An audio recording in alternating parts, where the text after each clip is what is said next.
What's up? What's up? What's up? Off the shelf movie night here to talk about movies that are off the shelf currently. I am organizing some Steelbooks, and I thought I might as well just do a live stream, talk about Creed, talk about other things.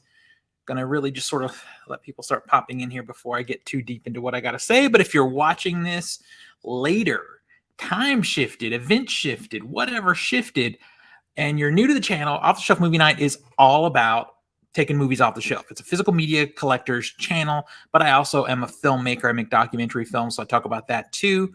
So we talk about movie collecting, we talk about filmmaking, and we talk about movies. We talk about movies in the theater because I'm also doing a Pushing 150 project where I'm trying to see 150 movies in theater this year. It's a lot more daunting than it sounds like it is. But I saw 4 movies in one day over the weekend. So we'll talk about that a little bit while I do this stream. Also, what I'm doing is sorting and organizing Steelbooks. So I thought I would just come on here and do that with you guys. Once we start getting some people popping in, this is a really random middle of the day kind of thing. So maybe we will or we won't have people pop in. We'll see. Feels like there's a very big time shift in there it is. I went to check it on YouTube and it felt like really far behind, but okay. So we're going. So I'm going to start sorting some Steelbooks, and when people start flowing in here, then we'll get the conversation going a little bit more, in depth here. Talking about some movies and some Steelbooks and whatever else you guys feel like you'd like to talk about. We can certainly accommodate. And again, like I said, if you're watching this later, it'll get better, I promise. Once I see some people pop in, we'll start talking, so you can feel free to fast forward just a little bit if you would like to. I've been procrastinating for a while on organizing my Steelbooks. I'm finally going to do it. I'm finally going to get in there and start doing it. What's up, Silver Bullet? What's happening? I didn't even plan this. I thought, you know what? I'm going to be sitting here sorting some Steelbooks. I might as well just go live, and I can talk about Creed and talk about all the other things that I saw this weekend. I saw a bunch of movies. What are you up to? What's up, R&D Studios? What is happening? What's R&D Studios? What do you do? What do you do? You a filmmaker also? All right, so I'm just sorting some Steelbooks. I've got all my Steelbooks over here. You can't see them, but they're off screen. I'll show them to you as I try to organize a little bit. I also obsessively bag my Steelbooks. I don't know if anybody else does that, but I had some get damaged on the shelf, and after that, I just started putting them in bags. But yeah, so we're gonna try and sort them and fill them back into the shelves behind me. I tend to keep my movies ordered by either studio or genre first, but then within those sections, I want to alphabetize. So it's a little easier for me to pull things off and talk to you guys about them. We're going to try. I'm a pretty ridiculous person when it comes to organization, so I don't know how long it'll last. Oh, hey, thank you. Yeah. Yeah, that was a hell of a day.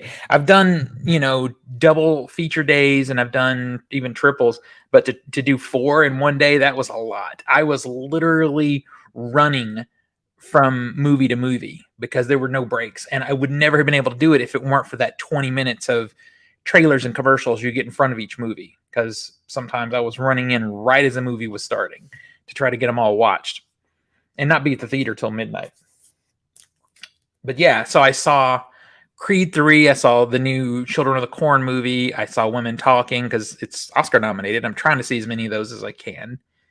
And then I saw Operation Fortune, which is a movie I feel like no one knows about. It is a Guy Ritchie movie. And of course, it's a Guy Ritchie movie, so it stars Jason Statham. Also has Hugh Grant, and it has Aubrey Plaza in it. So that's what I saw over the weekend. I'm at about 25-ish movies right now, which is a little bit behind the curve. But I spent most of last year doing Pushing 100 behind the curve too. So I know I'll be able to make it up. I'm just going to show these as I kind of sort. And if you guys want me to pull something out and actually show it to you and talk about it, let me know. This is a pain. I really hate organizing movies, you guys. Yeah, do you guys like those shorts coming up there? Because I feel like I do this content over on TikTok, and a lot of you guys are not TikTok people, and that's cool. So I want to bring some of the cooler stuff from that I do over there over this way. You said that's a movie marathon. What was Children of the Corn like? Okay, so Children of the Corn. Children of the Corn. So Children of the Corn was made in 2020, and it's taken 3 years for it to get distribution, and RLJE finally picked it up. RLJE, if you don't know them right off, they do a lot of Shudder original stuff, mostly low-budget horror types of things. And this movie fits right in with what they distribute, except there is literally nothing redeeming about this new Children of the Corn. It's really terribly written. It's badly acted. There's not one quality line delivery in the entire movie. Not one.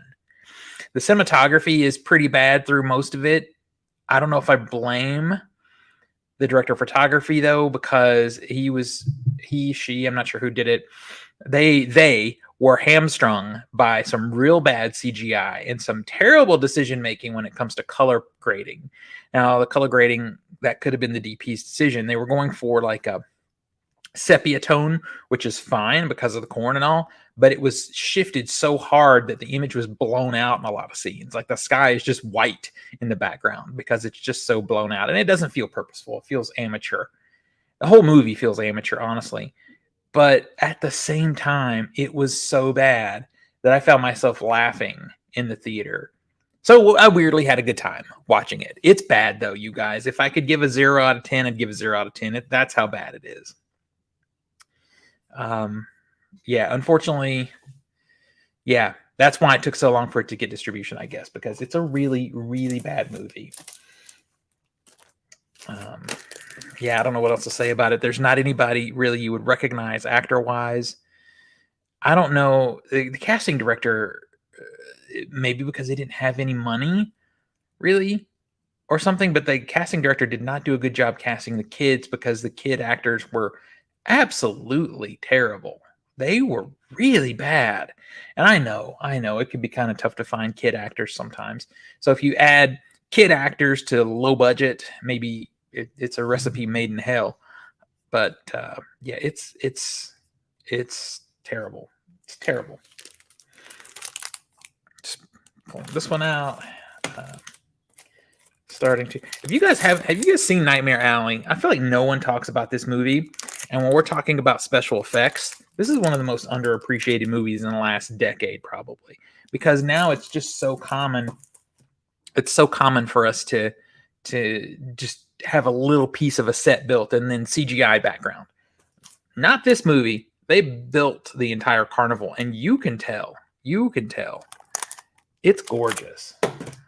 No one's talking enough about Nightmare Alley.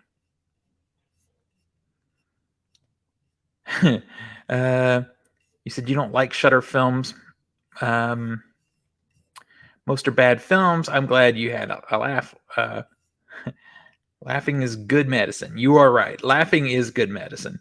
And yeah, so the thing about Shudder films is it's kind of like, mining for diamonds. You just keep looking, you will find some good ones on Shudder. But it's work to do it. You got to really be trying because you're right. Most of the Shudder films are not good. I'm trying to decide if it's worth switching this out for the Arrow release. This is a pretty decent Steelbook, but anytime Arrow does a boutique, I just, by default, I want it. And there's part of me that's just constantly talking myself out of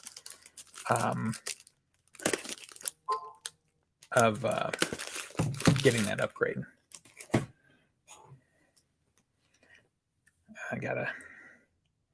Normally would never. All right. Normally would never check a text message on a live stream, but I had to. Got some stuff happening. Got to keep an eye on the phone. All right. Let's see. Continuing here. Making myself work. This is an older Django Unchained. We really need a 4K upgrade on that Steelbook. Green Mile. G. I needed G. This is a great 4K, by the way, you guys. If you haven't, what do we have here? Oh my God! Someone wrote a novel. Oh, okay, great. We got like we barely going, and we have this nonsense. Let me see if I can do something about this. Apologies.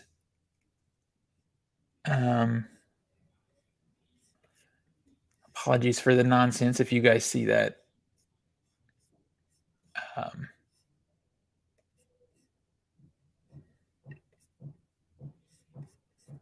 Oh, oops. Well, that was stupid. Didn't mean to do that. I'm trying to get rid of this person. Let me go over to the actual. I'm in StreamYard. You guys said it's a little bit funky. All right. Well, they're not on our YouTube channel. They're on another. Django Unchained is a great film, top notch. I agree with you. And I don't know, Django is not a film that people don't talk about anymore. It's just been a while. Here's a pretty recent Steelbook pickup. I've been on a De Palma kick lately. After getting that Blowout 4K from Criterion, I kind of just been wanting to watch more of his stuff, and this is probably the one that people know the most, and I was excited that we got a lot of reflection because it's a Steelbook, that Scream Factory is putting this out.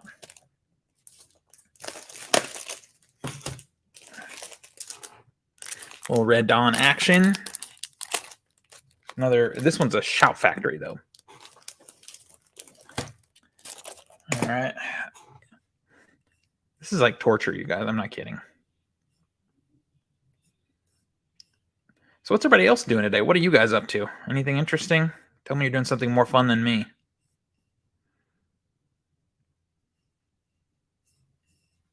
Let's see.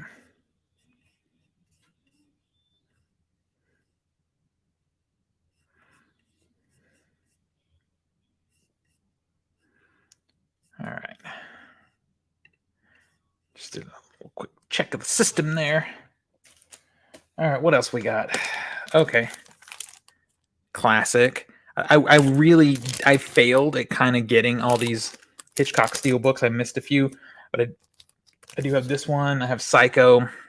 I really wanted Vertigo, but I missed it. I just got busy, and then it was sold out before I could get it over at Best Buy. Deadpool, I feel like some of these are already kind of in the right spots. That's helpful. That's helpful. So Operation Fortune. I don't know. Is anybody have you heard of this movie? Because I feel like it's a Guy Ritchie movie that just sort of slipped out and no one's talking about it. And it has Jason Statham, who is always popular, but it also has Aubrey Plaza, who is kind of like having a moment right now. Well, this goes at the top of the pile right here. See if I can tilt him a little bit. Yeah, she's having a moment right now, but she deserves it. Aubrey Plaza is great. You got Blowout. Great film. Just worked for me. It's after 9 here. Oh, wow. Where are you, Silver Bullet? I know you've told me before, so I'm slipping my mind. Where are you located? I'm glad you liked Blowout. It's one of those few John Travolta movies where he's not being, John Travolta. He's just acting, and he does a good job in that one. It's a shame he really can't get back to that. You know what I mean? This is a classic Steelbook.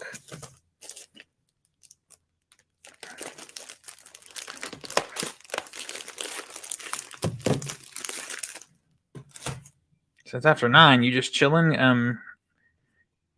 having an evening cocktail or something?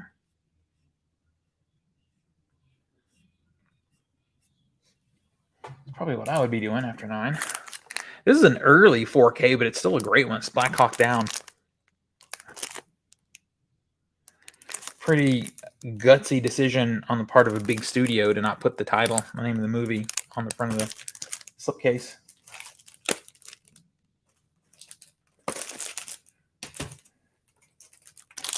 Little Braveheart action, Braveheart Steelbook. This one and Gladiator came out right together, and I don't know what they are supposed to have to do with each other because they have nothing to do with each other, but they were kind of promoted together. I think they were actually sent to me by Paramount. Yeah, Animal House is a classic. Northern Ireland. That's right. A few pints. Good for you. Good for you. So I was so lucky a few years, well, it's been a number of years ago now, to be able to go to Ireland. And I went to Dublin and some of the surrounding villages. And this is something that my girlfriend and I have constantly talked about, is if we had to move somewhere that wasn't here in the States, we could do it there. People there were so nice, and the food was amazing.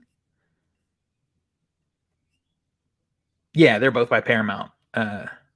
Zach. That's it, though. The movies have nothing to do with each other, but they like market them together. They were sent to me by Paramount together.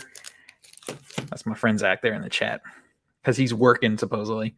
Yeah, me too. My afternoon conference call got canceled, so this is what I'm doing. Showing off Steelbooks and putting them in alphabetical order. Zach, are you happy? I'm alphabetizing. I know you want that. And I just thought, let me do a stream. I'll do a stream here and then do a stream over on TikTok, your favorite social media platform. You love it.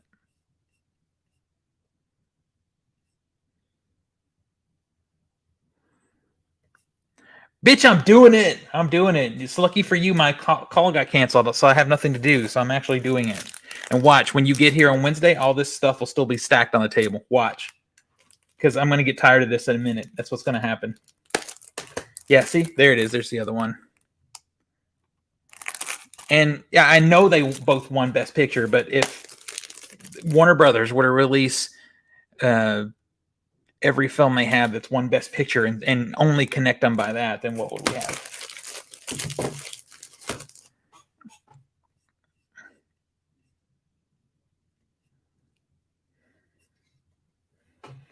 Yep, you know. Blues Brothers. Can't wait till they get to the ones in here in the collection that are movies that I've either never seen, never wanted to see, or hate, but they're here because my girlfriend likes the artwork. That's a thing. That is a thing that happens in this household.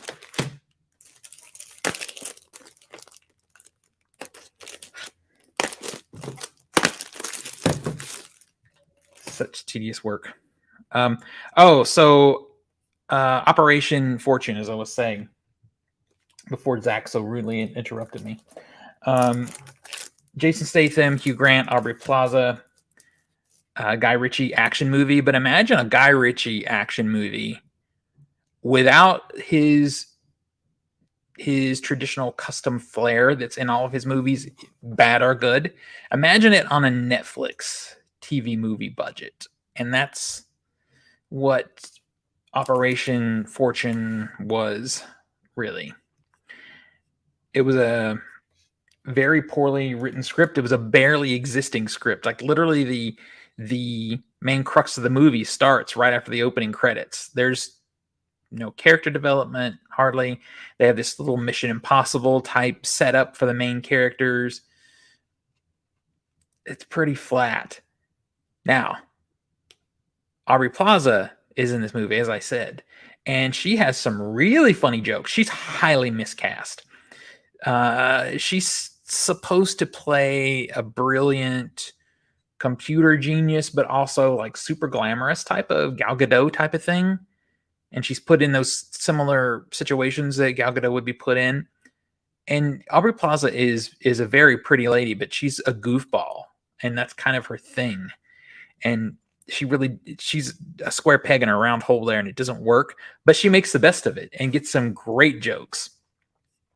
And I don't know if so garbage. I don't know about garbage. It because Aubrey Plaza is in it. It's kind of fun. Like, I don't know if the jokes that she has are ad libbed or if they actually wrote 12-year-old boy dick jokes for her. I don't know which it is, but she owned them and she made it work and made it funny. I really enjoyed her in the movie. Yeah, she's very funny lady, and she makes the movie worth watching, but it's not good. You said Blues Brothers was one of the films you watched on VHS. I've probably seen Blues Brothers on all the formats, yeah, including in the theater multiple times. Desperado, probably going to get a cool box set of these movies soon, and I'll be annoyed. But Zach, I think I was with you, actually. I paid like $6 for this at Best Buy. I think it was on a Black Friday sale, so it's fine. I'll get $2 out of it when I sell it used to get the box set.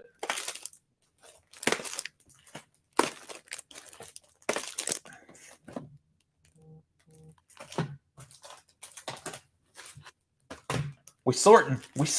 We're getting somewhere. I did put reviews for all 4 movies that I saw up on Letterboxd. If you guys don't follow Letterboxd, you're watching this later, time shifted. Yes, go follow my Letterboxd. Everything is OTS movies now. Just go to Letterboxd and you'll find me there. And oh, speaking of something that's just here for my girlfriend, she likes this movie. I know. What are you gonna do?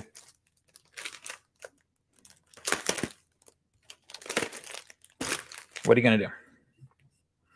All right, let's see what's happening. Yeah, it was the 10 a.m. Yeah.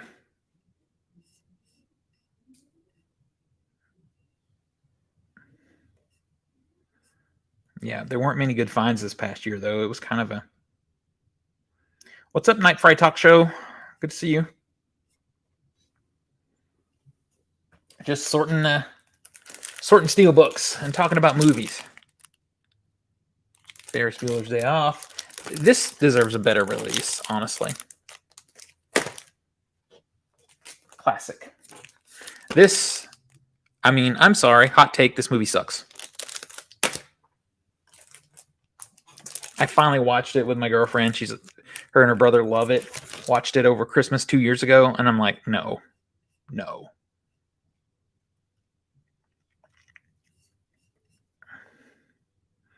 Is that Miss Sung Park? Or what is your favorite Steelbooks? Maybe I have it. I don't know. I have some. Yeah, this past year was rough, Black Friday wise, and a lot of it is because they started Black Friday early, and none of us were prepared for that. Unless you go to Best Buy and Walmart every week looking for movies, you missed a lot of it. By the time we went, they were beat up.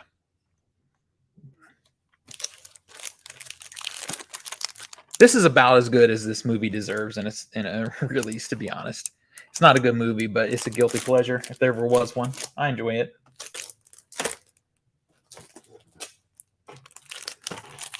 Classic. I'm glad this is finally on 4K.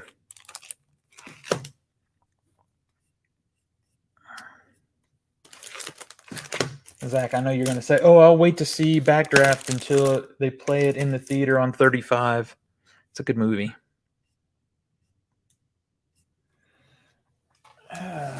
We're getting somewhere. I think this just got reissued in another edition, but this still, I think, has some of the best extras.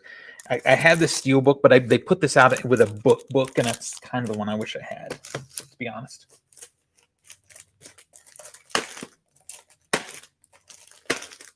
It's so tedious. I hate it. I hate my life right now. This is my kryptonite. Yeah, see, I'm just sorting them out. Zach, I should just leave this stuff here and make you help me do it. I know you've never seen it. Wait till they play it. I know. on 70 millimeter, 4K DCP, IMAX, 1570, 65 millimeter. Yeah, especially on 65 millimeter, because you know that's the best format.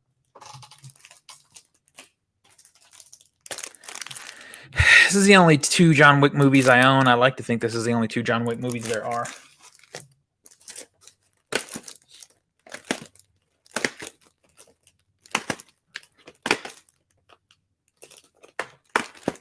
Maybe the 4th one will make the 3rd one better. Maybe. We'll see soon enough. The Rocky 4K. Okay, I don't have that Rocky 4K yet, but I'm hearing really bad things about the transfer, to be honest with you. I'm hearing that it's not the best presentation. I'm hearing there's some issues with it. So I'm just going to take a wait and see on that. What do you think about the new Scream movie? I don't know. I kind of been out of the Scream thing for a while. I just don't care for the franchise that much. I saw the last one and it was okay. I like the violence. The thing I do like about the new Scream movie, though, more than anything trailer wise, is the posters. I think their marketing has been really good. That poster that's sort of drawn like a subway map, but has marks where all the previous murders or whatever happened in the other movies or whatnot. That is a cool poster. I'll see it though. I'm going to see it this weekend, and maybe it'll be good. You know, this is their Jason Takes Manhattan installment, so maybe he'll punch somebody and knock their head off their body. That'd be great. Here's an example of a movie I have never watched, never cared to watch, but somebody in my household likes this artwork for some reason. It spoke to her, I guess. So we have it.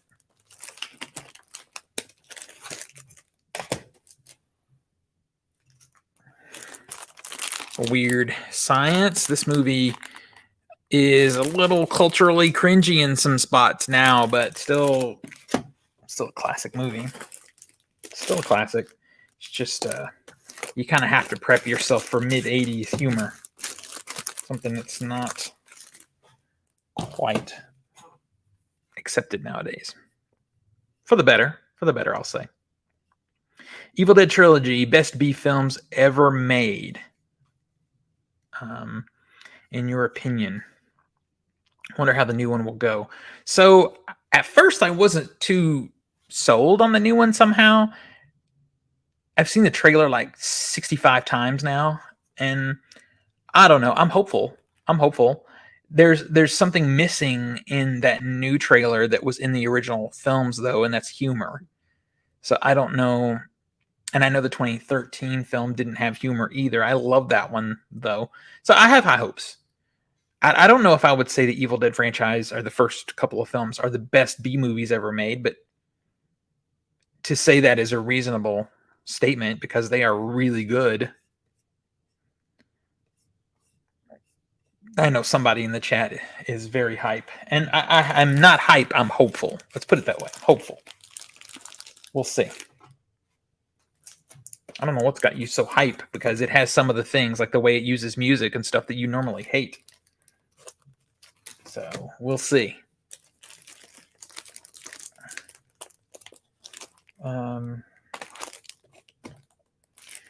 This is actually a better movie than you think. I did not expect to like it. It was fun. It was actually fun. It's weird looking at The Rock now, though, because of all the Black Adam stuff. I just feel like kind of annoyed with him.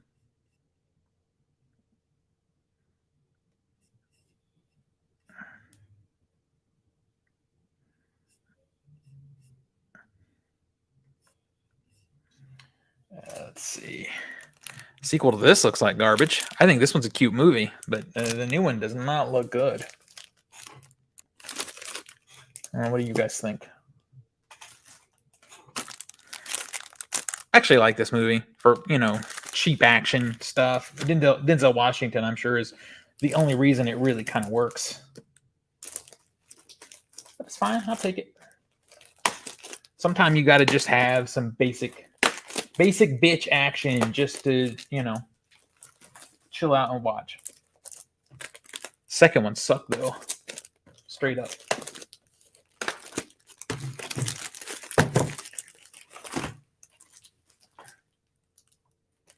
So most of the rest of the collection is in alphabetical order now. It's just Steelbooks that I haven't sorted, so we're trying to get through it.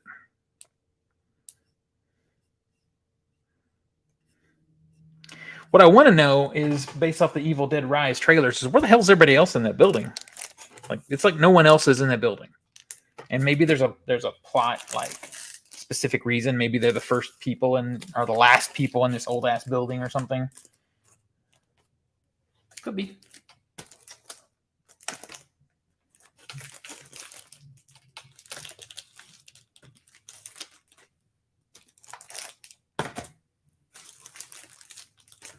Ugh.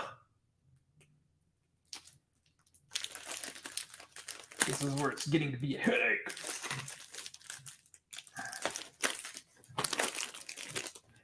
All right, let me just check here and see what's happening. You watched that Come and See yet? No, I haven't. I haven't felt like I'm in the mood to slit my wrists. I'll get there though. I'll get there eventually.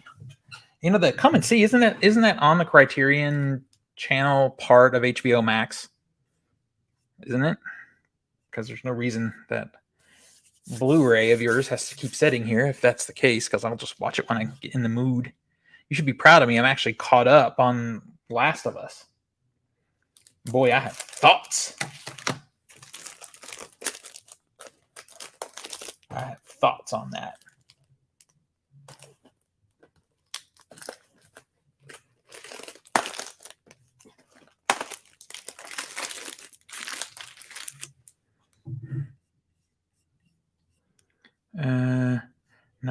Not sure if it's on Max, but it's on the Criterion channel. Well, I don't have the regular Criterion channel. I just have the HBO Max stuff. So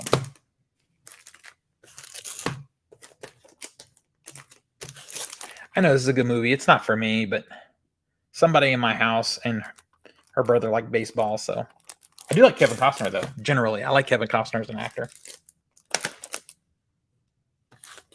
So I'm fine to have it in the collection. Lots of Steelbooks. Lots of Steelbooks. It just keeps going and going. This is another situation where I have this Steelbook, but I kind of wish I had the regular release, because the regular release comes with the book, and I always like the books.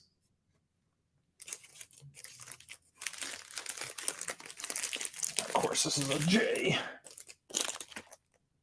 J-U. J-A. Got it. So tedious. If it wasn't the middle of the day, I'd be having a cocktail while I do this, to be honest. Hunt for Red October. Best Tom Clancy movie. I mean, the bar is really pretty low, I know, because most of the others are not special. But this one's good, though. And I think it deviates the most from the actual book. I haven't read the book, but that's what I'm told from someone who loves the books.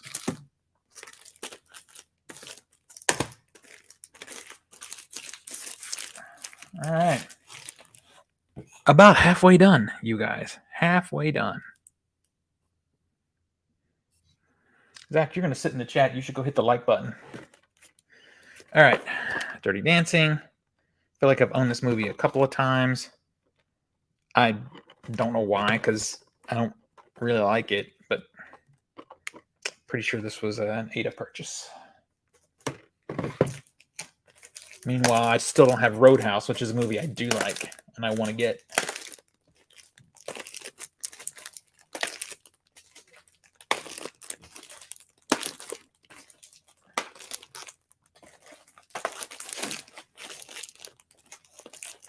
Ugh, I'm digging through everything now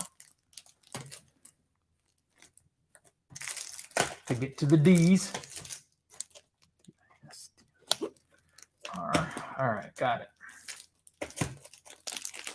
So this weekend I have to see Scream 6 or 7 or 12 or 32, whatever it is. And then I also have to see 65, even though it's probably going to be bad. And then we have the Oscars on Sunday, which we will be live streaming the Oscars here we'll do commentary, and we're playing on an Oscar game to see who actually. Hey, what's up? What's up, Polo? I'm doing great, man. I'm doing great. My favorite. What are your favorite movies? That is a tough question. Probably you should nail it down a little bit more because I love a lot of movies. It's really hard to say. And as far as having favorite movies, it does change a little bit depending on my mood. I always love John Carpenter's Halloween. I always love the Texas Chainsaw Massacre. I always love Star Trek II, The Wrath of Khan. Those 3 movies will always be in my list somewhere. They'll always be in my list somewhere. I love them. Dario Argento's Suspiria. I know it's a lot of horror. The Measles Brothers' Grey Gardens will always be in my favorites list for sure. So that's some, if that helps give you a feel for what's up. I like a lot of horror. I like a lot of documentary.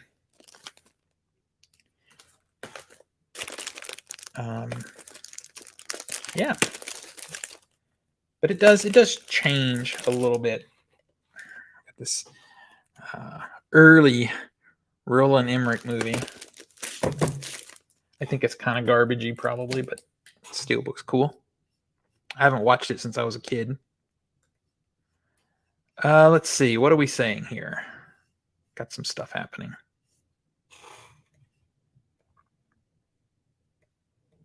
Watched a streamed film the other day. Unwelcome set. Unwelcome. Is that what it's called?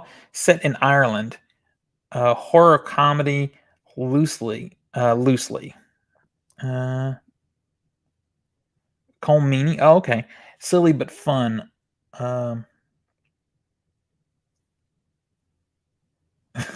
Okay. Is that what it's called? Unwelcome? I'll have to take a look. Considering Scream 6 got converted into Real 3 3D, did it? Oh, thank you on the Pix thing. I don't know if Scream is a movie that would do well in 3D for me. 65 and Scream sounds outstanding for a double feature. Well, that's what's going to happen. I'm going to end up seeing them both this weekend at some point.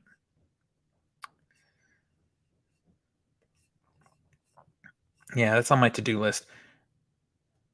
Unwelcome. All right, I'll look it up. I'm always down for a good horror comedy. All right. The Unbearable Weight of Massive Talent. Basically, Operation Fortune is this, except this is still better. So watch this. Unless you really like Aubrey Plaza, then I say watch it.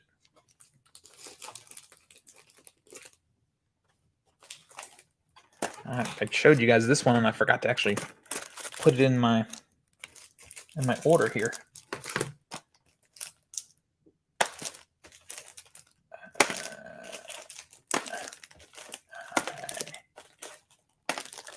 There we go. I wish more companies would do these clear slips like this. Then I wouldn't have to be bagging my Steelbooks. Scream 6 is in 3D for some. Yeah, it is. I don't understand. Other than just a marketing gag. The question I have is, was it actually shot for 3D, or is it something they decided later? If it was shot for 3D, there's going to be like some kind of knife waggling in the screen and stuff like that. I mean, I saw Avatar in 3D, and that's probably enough. Anything Steelbook horror? I have a lot of horror on Steelbook, actually. Yeah, I have a lot of horror on Steelbook. Let me just grab a random stack and let's see what's in here. So we have 3 from Hell. It's shit, but I have it. That one's not horror. That one's not horror. Some would say Requiem for a Dream is horror. There's the first Saw movie. This is a cool steelbook too.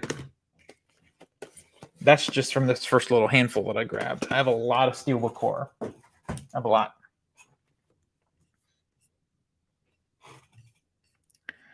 Let's see. What's up, Rick? Let me see. I was trying to read what you said. It jumped down. Let's see. Nothing says I love movies like buying films you claim not to like or sealing them up and not watching them. This is more akin to bubblegum card collecting than it is loving. I don't know. Maybe you're new to the channel, but nothing here gets not watched. I'm a curated collector. So the only things in my collection that I don't like are those things that someone else in the house likes. If I blind buy something and I don't like it, it gets flipped. So as a general rule, unless I point it out like this one, which I don't like, but my girlfriend does, it's not in the house. And this is nothing like bubblegum collecting because I watch everything I buy. I watch everything I buy. I'm a filmmaker myself. So I take a lot of passion in movie collecting and movie watching along with movie making. So yeah, that's me. That's me. Blind buying is great for archiving. Not for me. If I blind buy, I have a rule. If I blind buy something, I have 2 weeks to watch it. And if I watch it and don't like it, then it goes into a flip pile and gets flipped back out into the world for someone who does like it, because I'm never going to watch it again. And I have limited shelf space, so I want everything on my shelf to be something I like and know that I would be willing to watch again.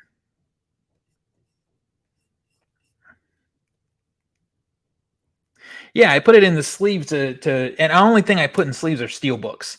And that's because I don't want them to get scratched up, honestly. And really, the only reason I care about whether they get scratched up or not, to be clear, to be fair, is if they get released in a nicer presentation that I want later, I want to be able to flip them. Otherwise, I wouldn't care about that as much. But I do want to keep stuff nice. Ever watched 31 thoughts if it had or should Rob Zombie stuck to music like Cradle of Faith? Maybe Rob Zombie should have stuck to music, because in my mind, he's only done one great movie. He's done one okay movie. I mean, House of a Thousand Corpses is okay. Devil's Rejects is phenomenal. That's it. I have 3 from Hell only because I want the complete collection, and I like to be able to sometimes binge an entire run, and I want to watch all 3 of those movies. I want to watch House of a Thousand Corpses, Devil's Rejects, and 3 from Hell, and finish it out.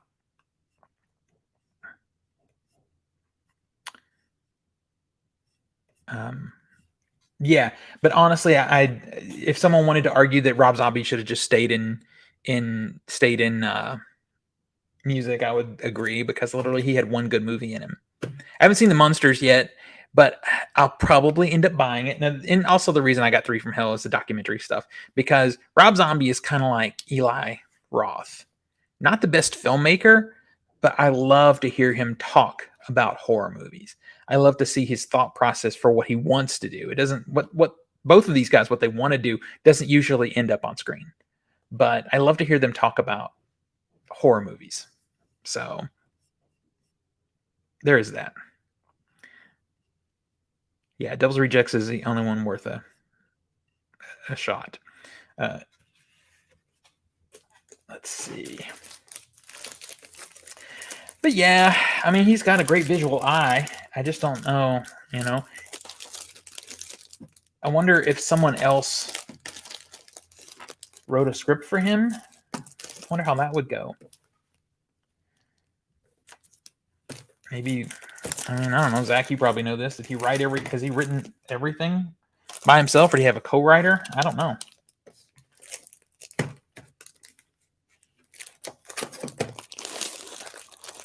Some other filmmakers that I've thought that about, that I would like to see them stop writing stuff and just shoot a film. I got a book Rob Zombie should read. Oh, thank you. Yeah, I mean, it's if you can get a hold of the DVD copy of The Devil's Rejects, it has a feature-long documentary about the making of that movie. They didn't put it on the Blu-ray; they only put it on the DVD. Called 30 Days in Hell. I recommend. I like the documentary that's on there as good as I like the movie.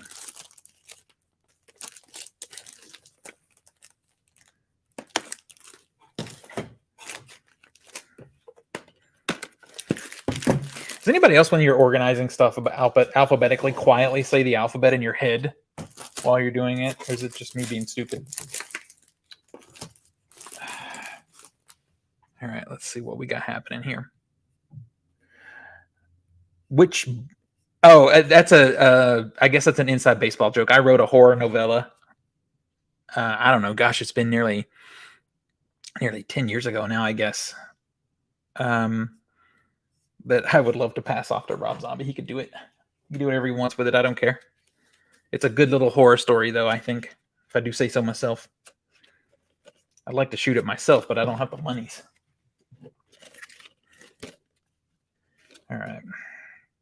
A little Sicario action here. And again, I like these clear slips. Very cool.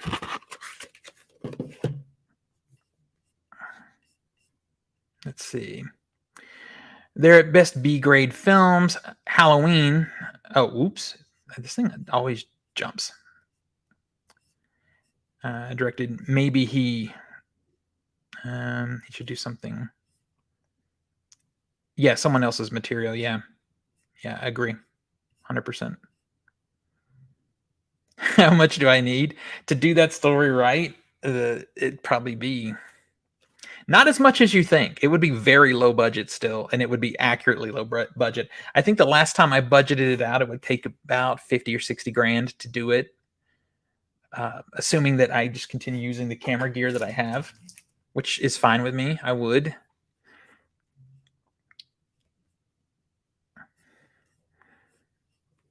Zach, my director of photography, is sitting here in the chat going, yeah, let's get that 50 grand. Let's do this movie. Mm-hmm. One of these really cool Lionsgate Steelbooks.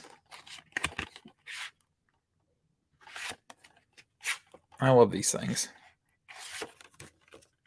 Hurt Locker. Of course, I showed it to you upside down. Perfect. Can't see what I'm doing very well. All right.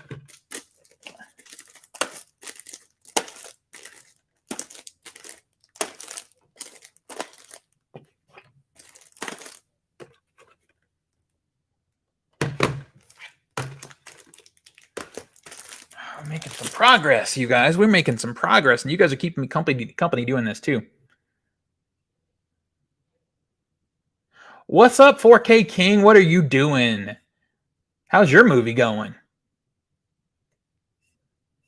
How is your project going?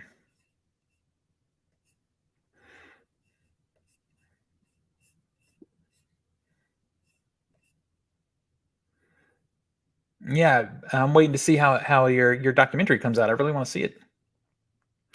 Let's see. John Walsh. Funding is a bitch. Yeah, tell me about it. Tell me about it. That's why I haven't done it yet. The documentary work that I do, I end up funding myself. But documentaries you can fund a little over time, which if there's not a ton of travel and you own your own gear, you can do it as long as you don't count your sweat equity. You can do it pretty cheap.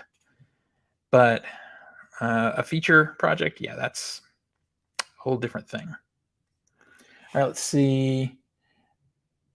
Just bought and watched the Blu-ray of this excellent French sci-fi movie called Vesper. Yeah, I have not seen Vesper. I've heard of it, though. I've heard it's really good.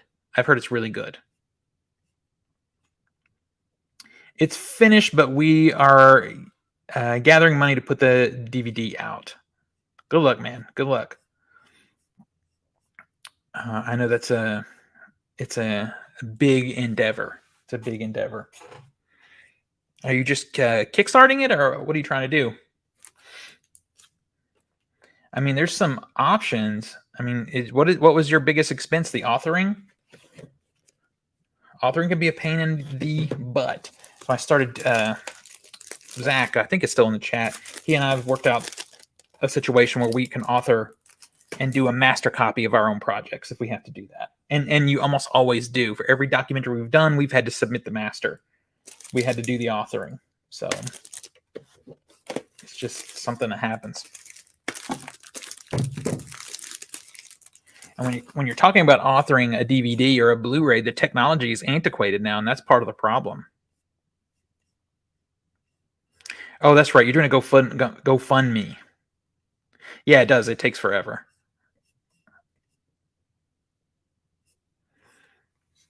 It takes forever. Got the Punisher here. Highly underappreciated Punisher movie. This movie's hilarious.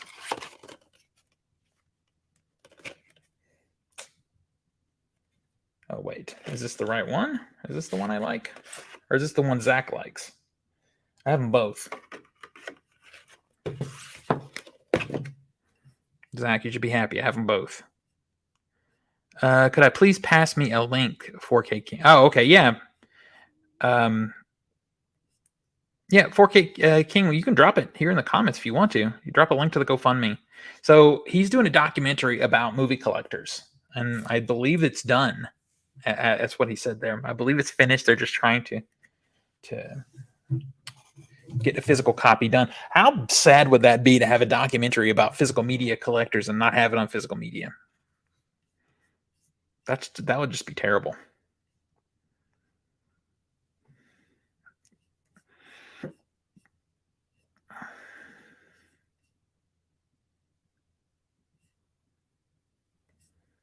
Why don't you post the GoFundMe? And the GoFundMe has the trailer, right?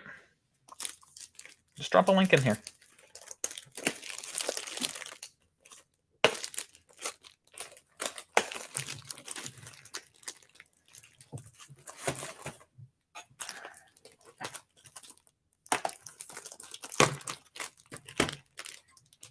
Ugh.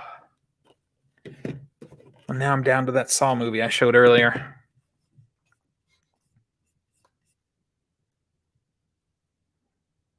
Yeah, I know. You love that one. You love that Punisher Warzone. I know you do. Everybody got to have the garbage in their lives. It's important.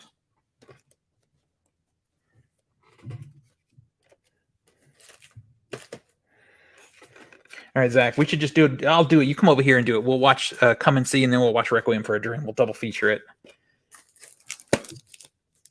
How about that? All right, let's see what we got. Smoking Aces. This is actually a fun movie.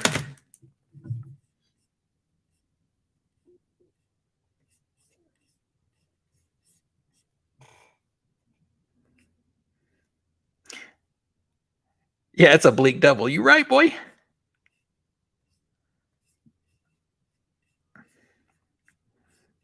All right, let's see. Ray Stevenson did a good job playing the Punisher. I guess I'm gonna have to.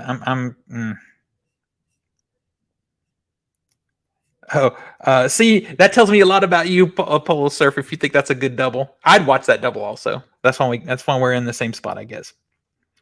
Order the Batman 4K. Like, is that the new Batman, Martin? Is that the new Batman? Let me scroll up, see if I missed anything. Need to get one of those microphones like you. Yeah. This microphone is 10 years old and it's fine. Like, it's as good as the new stuff coming out, like sound wise. So I don't really need to have not needed to upgrade. It's a $300 microphone, but it's lasted 10 years. Biggest problem with this microphone is the antiquated USB connection it has. Like, all right, so let's see what I have to. I have the Sting here. I need to put that in. I got Smoking Aces and Serenity. At least they're all S's, right? Let's get them in order.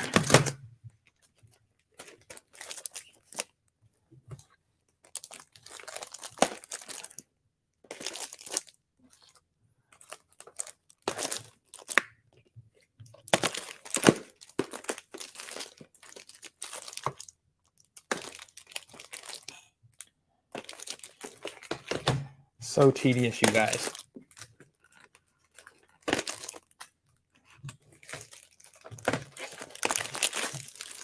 Ugh. Yeah, I'm gonna order all these, and then Zach, when you come over here on Wednesday, I'm gonna make you help me put them on the shelf.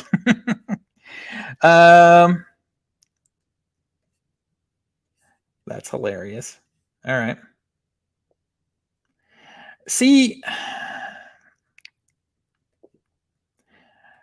oh, this thing is great, man. I kind of went on a Robert Redford tear after The Old Man came out, which is a great movie. If you haven't seen The Old Man, it's a great movie. It has him and Sissy Spacek in it.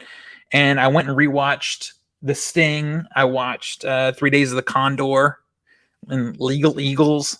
Robert Redford used to do some cool movies.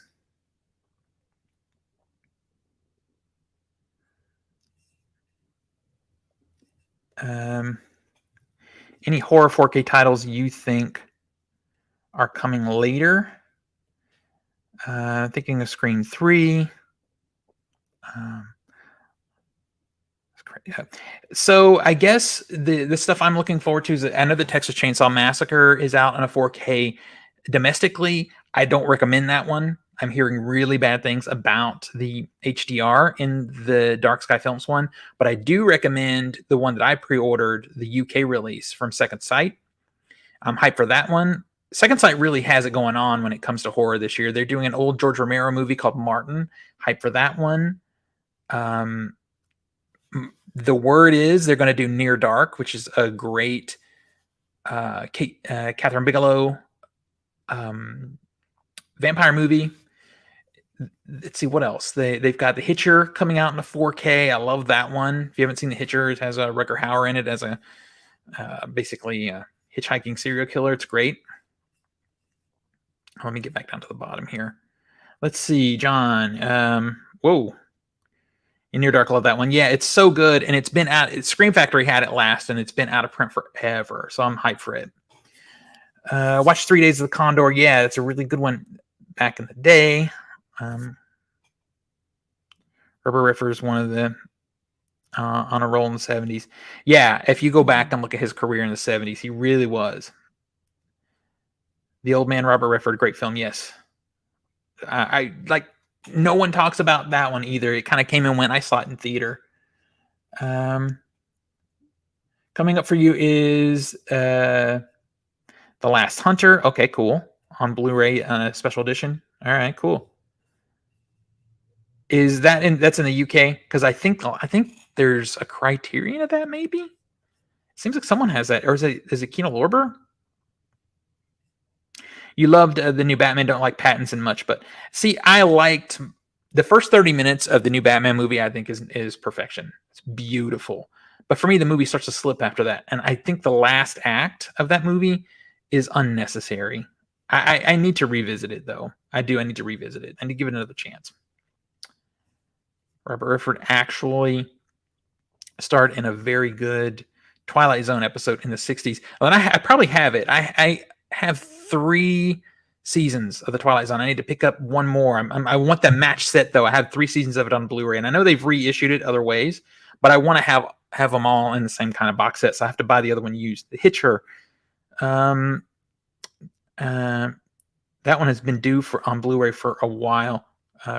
Yeah. Okay. So what happened was it was going to come out last year on Blu-ray, and they had scanned an inner positive, and that's what they were going to put the Blu-ray out. And I'm sure it would have been fine.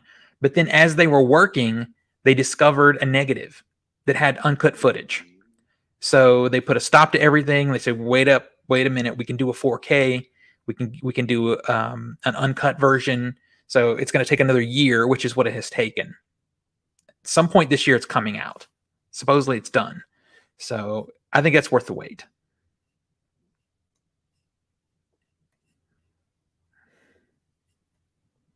Aliens 4K is done in, yeah. I think the Aliens 4K has been done for a while because it was Fox. Yeah, it's supposed to be coming later this year. Yeah, I heard it was supposed to be coming late last year too, but Disney is an asshole company, so they're hoarding up on all the Fox stuff and not putting it out. Yeah, Cameron, don't get me started.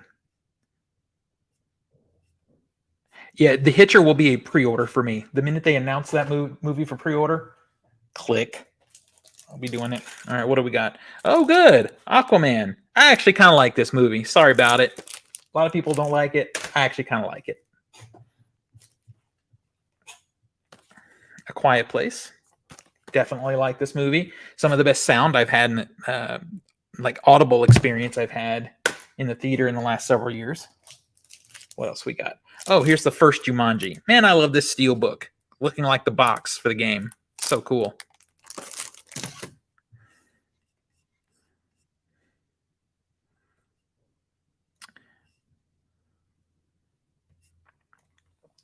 All right, let's see. This is where I got to start moving big piles of movies around. Damn it. Get the number stuff out of the way. All right, let's see. Jumanji.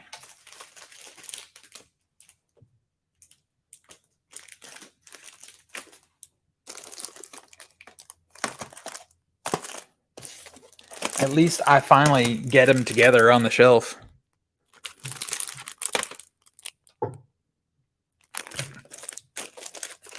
So there's that. All right, let's see. What are we saying here? As far as Near Dark, I have the UK Blu-ray. Oh, wow.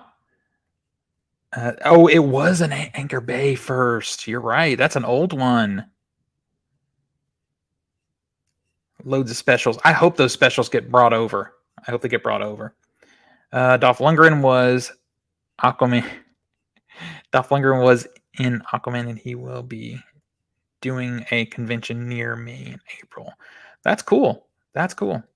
I like Dolph Lundgren is fun. He doesn't take himself too seriously, which I think is great. The scariest horror movie you've ever seen.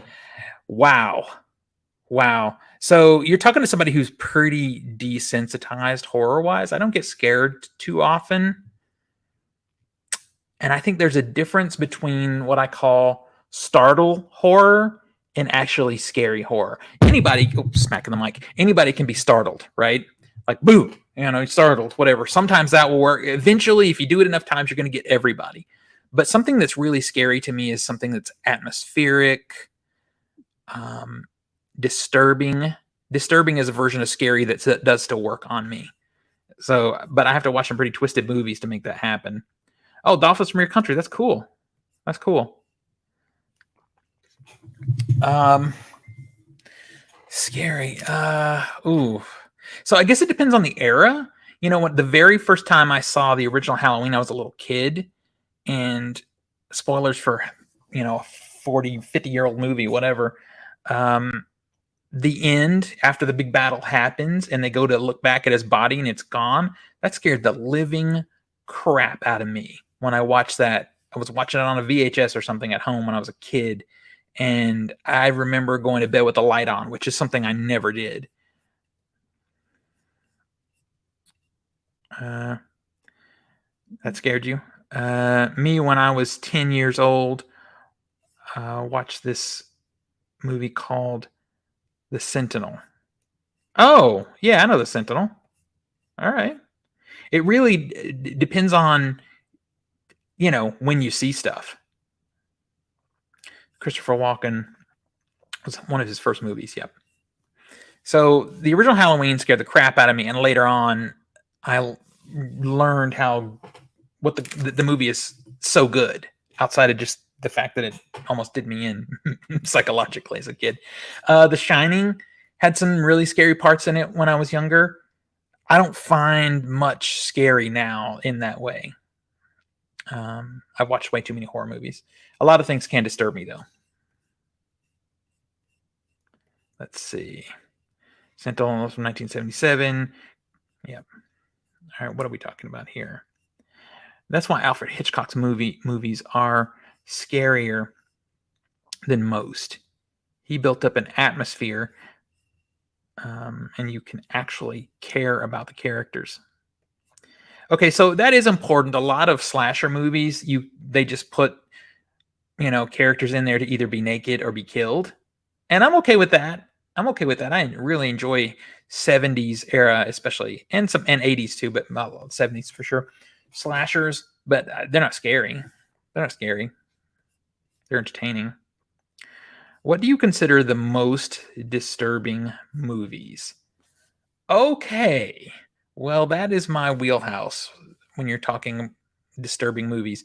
So I think um, movies that take advantage of vulnerability are very scary, and that's why you see a lot of movies in the '70s um, that deal with assault on women. And Last House on the Left is a very scary and disturbing movie to me. Um, I Spit on Your Grave is very disturbing in the first half. In the second half, it's cathartic. Watching her get her revenge. Modern stuff, Gaspar Noé's movies, almost all of them, almost everything that he does is disturbing. I think Funny Games is the most disturbing home invasion film ever made, period. That kind of stuff I think is very disturbing. Everybody always goes to the same 2 or 3 movies always.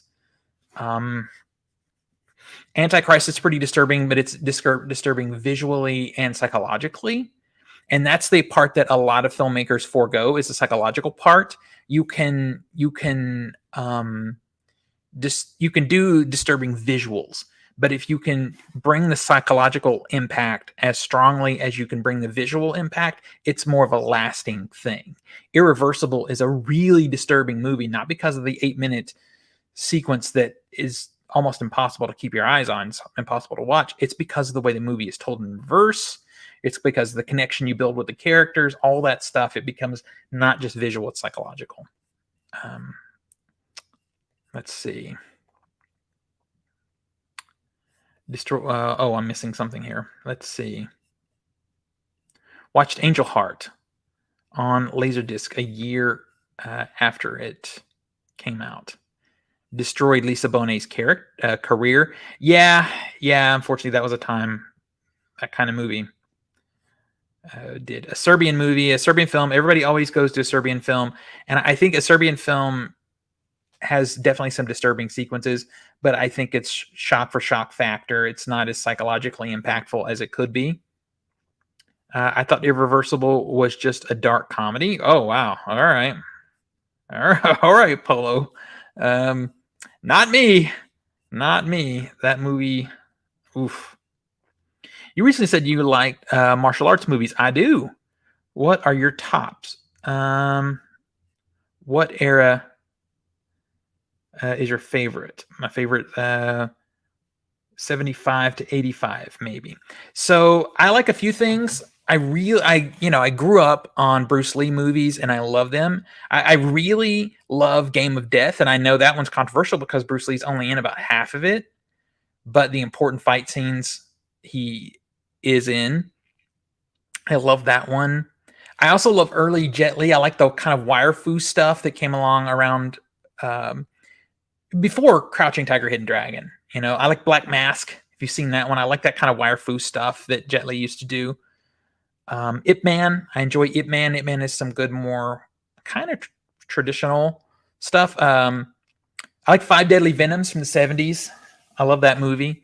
So yeah, there's a lot of martial arts stuff. No one does martial arts the way you should nowadays. They shortcut it, and Zach is still in here, Space Mountaineer, he's still in here. He hates this too, where they will shoot really tight shots of the fights so that the only choreography that has to be worried about are just punches and kicks. Like, you don't see the entire bodies. Whereas if you take a movie like Kill Bill, which riffed on '70s martial arts, you just pull the camera back and everybody's got to be on their game. You have to really choreograph the fights, and they're beautiful to watch. Lady Snowblood, the Street Fighter films, the Sonny Chiba Street Fighter films, I like a lot. Love Game of Death. Cool.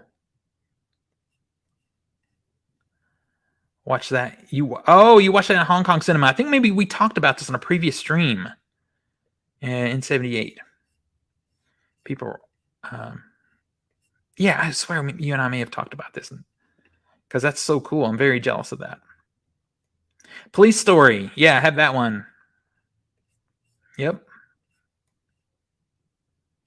We bought those at the same time, I think, in a Criterion sale, didn't we?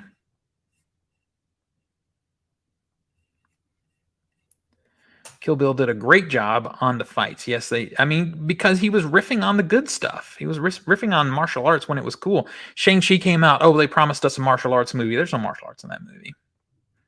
Everybody talks about the bus scene, and I'm like, yeah, you haven't seen good martial arts movies.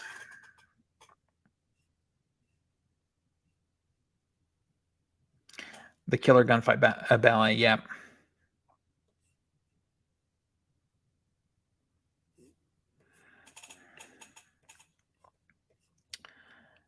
Hero with Jet Li is amazing. That is a good one. Yeah, that is a really good one of the wire fu era type of. I saw that one in theater.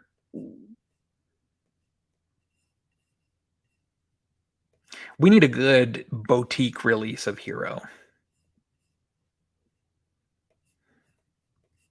Let's see. Which movie do you believe is deserving the Best Picture award for this 2020? Let's jump in here. Sorry, you guys. It's Best Picture 2023 ceremony. Okay, hot take. Banshees of Inisherin. Everyone else is saying Everything Everywhere, and I love Everything Everywhere. And if it wins, and it probably will, I'm great with it. But I think Banshees is a better movie. Way of the Dragon, Bruce Lee versus Chuck Norris. Yes, yes. Okay, that is a amazing fight scene, but also hilarious. When Bruce Lee's pulling Chuck Norris's chest hair off of him, that is funny. That is funny. Police Story was wonderful. Yes. Sword of Doom. Highly recommended. Yeah. Samurai film. Cool. I think Criterion out Sword of Doom. They did. I think they have it on Blu-ray too, to be honest. I believe Sword of Doom is also on Criterion Blu-ray.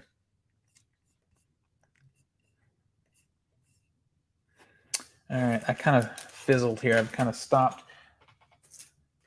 I'm getting kind of tired of doing it. Hey, you guys, you ready for a classic? This is a modern classic right here. You ready for this? You ready? There you go. Modern classic. That's right. So my girlfriend liked this movie. We saw it in the theater together. It's terrible, but you know what? This I laughed a lot at it, so fine. It's fine. It's bad though, you guys.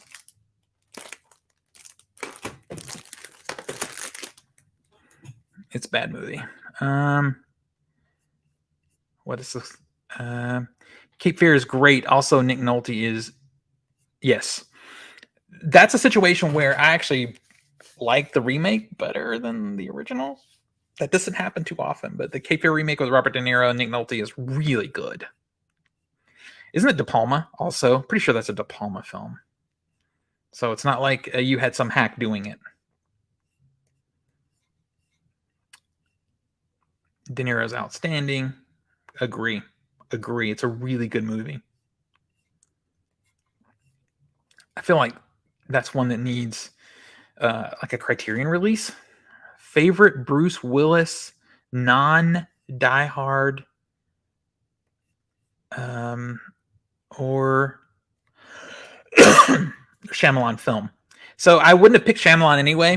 That movie I don't think has aged well. I don't think it's aged well.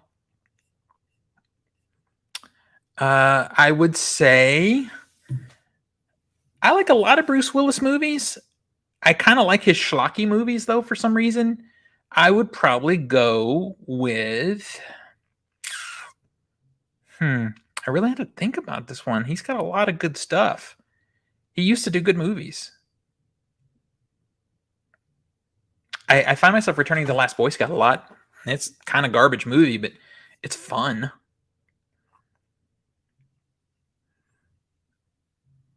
I've seen a ton of movies lately. Good, good. That makes me happy. I'm glad. I'm watching a ton too. I'm trying to watch more this year than I've ever watched. Oh, Cape Fear was Scorsese. Of course it was. Of course it was. Tell me it doesn't feel a little bit like a De Palma movie, though. Yeah, you're right. Scorsese is, in the scheme of things, better than De Palma. De Palma had like a burst of amazing films, and then he kind of started to blow it in the 80s and 90s. Looper is one of Bruce Willis's best. Looper is a good movie. Looper is a good movie. I agree. Wish that director was still doing good movies. Yeah, I love Last Boy Scout. And it has, I'm drawing a blank on her name from the Halloween movies in it. The little girl. You still have the laser disc. That's cool. One of Willie's best movies is Richard Gere. Which movie is that? What is the name? Love De Palma's Scarface. Yeah, Scarface is good. I mean, I prefer, when we're talking about De Palma, we're talking about him earlier. I prefer Carrie or Blowout, Dress to Kill, maybe. I even like Body Double. You have The Last Boy Scout. Last Man Standing, also a good movie. Easy to forget that one. It's a good one. That was actually based on a comic book. Yeah, that was based on a comic. What are your favorite movies from the last 5 years? Okay, well, The Jackal. The Jackal. Yeah, I've only ever seen that one time. I couldn't. I couldn't say quality-wise on that one. I haven't seen it in a long time. The last 5 years. Wow, I've seen so many movies in the last 5 years. I don't know. I'd have to think about that. I'd have to. I would have to go actually look on my letterbox because at least the last few years I've been putting my top 10s up there. The Jackal. Yeah. I mean, are you looking for like some recommendations? Because that's kind of tough. Like, I saw 100 movies just in theater last year. You know, last year was incredible. 2020 was a rough year. 2020, I think I liked Tenet, the best of 2020. I still love that movie. I think it's underappreciated because of the audio, because people had trouble hearing what people are saying.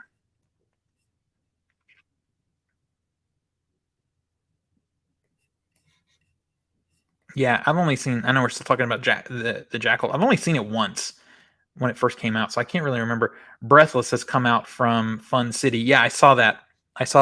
And if you listen to Quentin Tarantino, he'll say that Breathless, Richard Gere, with Richard Gere, that remake is better than the original. And this is one of those times I would agree with Tarantino because that's an era of French cinema that I do not like. I do not. Striking Distance is good. I forgot about Striking Distance. That's a good movie.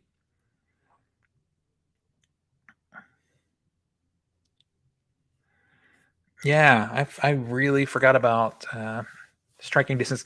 Isn't there a Nick Cave song in Striking Distance that's so creepy? It's been a while since I've seen that movie, but I really did like it. It has Sarah Jessica Parker in it too. It was ahead of its time. Yeah, it got bad reviews in the day, but if you read much of Quentin Tarantino's writings, he loves that movie, and just his exuberance for it makes me want to revisit it.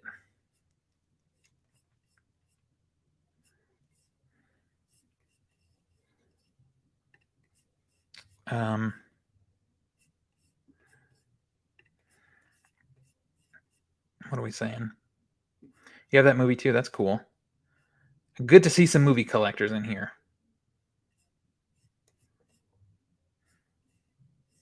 Good, it's not just me. Little Red Riding Hood. That's it. Yeah, that's it. That's the song.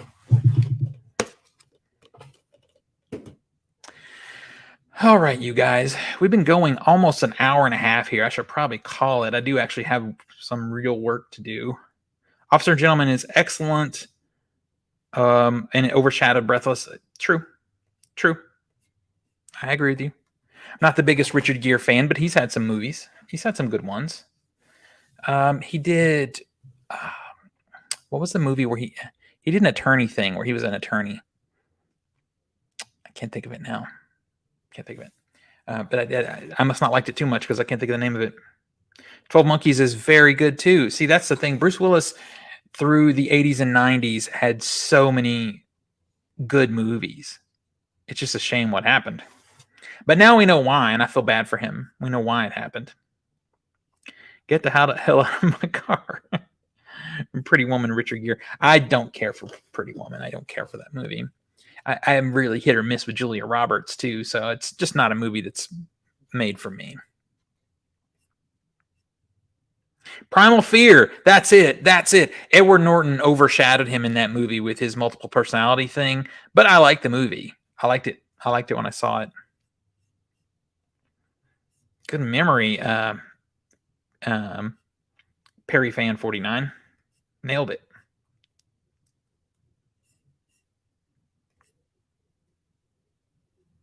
I don't know that one. Is it Mr. Yuck? Yeah, I don't know that one. Get the hell out of my car. I'll see you tomorrow. Yep.